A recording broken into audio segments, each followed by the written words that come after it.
You may walk through the streets of Welland and see these iconic French establishments you grew up with and never think twice about the rich history behind them. The story begins in 1829. The Welland Canal had just opened and thriving industries were establishing themselves primarily on the east side of the canal, a place that was later named Frenchtown. This was the first major influx of Francophones to appear in Welland looking for opportunity. In 1912, Welland's industrial business continued to increase with the construction of the Empire Cotton Mill. There was just one problem: they couldn't find enough workers. The economic boom from the war drove many to shy away from factory work, and the Empire Cotton Mill was left with a serious dilemma: a large demand for workers, but simply not enough people to fill these positions. Luckily, a neighboring province held the solution: Quebec. Quickly, the word traveled across Quebec. Welland was a land of opportunity.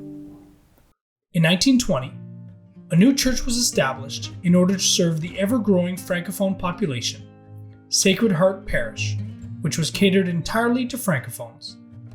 But soon it became obvious that the original building wasn't going to suffice, and the church soon thereafter moved to a nearby military barracks. Over time, legislation was put in place that addressed the Francophones' concerns over education, creating options for French families to educate their children in the public school system in French.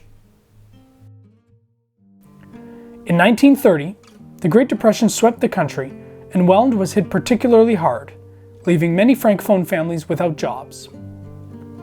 This all changed during the Second World War, when the economic boom driven largely by the war brought Welland's industry sector back in full swing.